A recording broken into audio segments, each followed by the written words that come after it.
নীল আকাশে উড়ন্ত ডানায় ভর করে আসা ইসরায়েলিদের যাত্রাপথের আনন্দ থমকে গেছে। এক অদৃশ্য শঙ্কা চারিদিকে। দিগন্ত রেখার ওপারে বারুদের গন্ধ, ক্ষেপণাস্ত্রের আনাগোনা কেড়ে নিয়েছে ইসরায়েলিদের স্বাভাবিক জীবনের ছন্দ।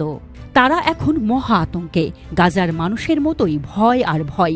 এই বুঝি তাদের ঝলসে দেবে হুথির মিসাইল।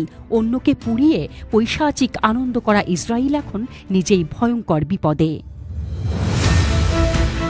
তেল আবিবের প্রধান বিমানবন্দরে ইয়েমেনি ক্ষেপণাস্ত্রের আঘাতের পর ইসরায়েলের আকাশপথে দেখা দিয়েছে কালো মেঘের ঘনঘটা। একের পর এক বিদেশি বিমান সংস্থা বাতিল করছে তাদের নির্ধারিত ফ্লাইট। বাড়ছে এই বাতিলের সময়সীমা। গত রবিবার বেন গুরিয়ন বিমানবন্দরের সীমানায় আঘাত হানে ইয়েমেনি হুথিদের ছোড়া হাইপারসোনিক ব্যালিস্টিক ক্ষেপণাস্ত্র। এই হামলায় কেঁপে ওঠে ইসরায়েলের মাটি, আহত হয় ৬ জন মানুষ। এই ঘটনার জের ধরেই আতঙ্ক ছড়িয়ে পড়েছে আন্তর্জাতিক বিমান সংস্থাগুলোর মধ্যে। যাত্রীদের নিরাপত্তা নিয়ে উদ্বেগ দেখা দেওয়ায় তারা অনির্দিষ্টকালের জন্য ইসরায়েলের আকাশপথ এড়িয়ে চলার সিদ্ধান্ত নিয়েছে। সোমবার লুফথানসা গোষ্ঠী, যার অধীনে রয়েছে সুইস, অস্ট্রিয়ান এবং ব্রাসেলস এয়ারলাইন্সের মতো বড় বিমান সংস্থাগুলো, তাদের ফ্লাইট বাতিলের সময়সীমা 11 মে পর্যন্ত বাড়িয়েছে। এর আগে এই স্থগিতাদেশ ছিল 6 মে পর্যন্ত। শুধু লুফথানসাই নয়, এয়ার ফ্রান্স এবং হাঙ্গেরির উইজ এয়ারও তাদের ফ্লাইট বাতিলের সময়সীমা বাড়িয়েছে, যথাক্রমে 13 মে এবং 18 মে পর্যন্ত। আটলান্টিকের ওপারেও এর ঢেউ লেগেছে।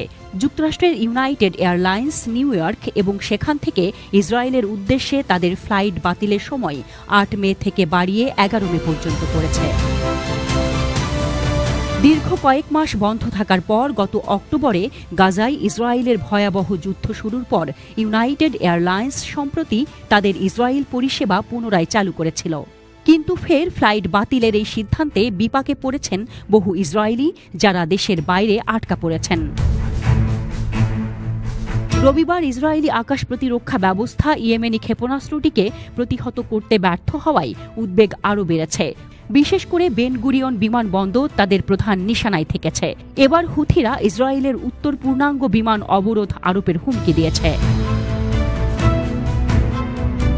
হুথির পক্ষ থেকে স্পষ্ট ভাষায় আন্তর্জাতিক বিমান সংস্থাগুলোকে এই হুমকিকে গুরুত্ব সহকারে নেওয়ার এবং তাদের বিমান ও যাত্রীদের নিরাপত্তার স্বার্থে ইসরায়েলের বিমানবন্দরে তাদের সমস্ত ফ্লাইট বাতিল করার আহ্বান জানানো হয়েছে।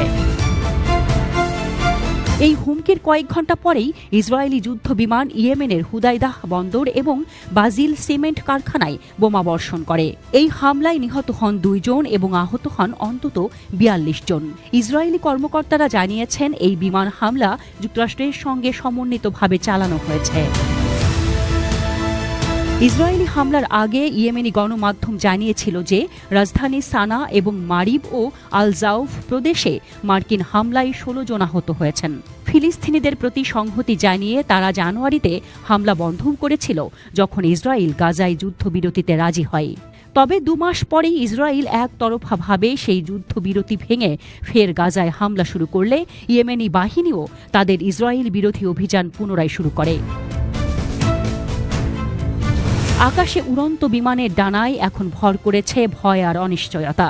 কবে এই মেঘ কাটবে, কবে আবার ইসরায়েলের আকাশপথে স্বাভাবিক উড়ান শুরু হবে, তা এখন সময়ের অপেক্ষা। তবে যাত্রী এবং বিমান সংস্থাগুলোর মধ্যে যে চাপা উদ্বেগ বিরাজ করছে, তা বলার অপেক্ষা রাখে না।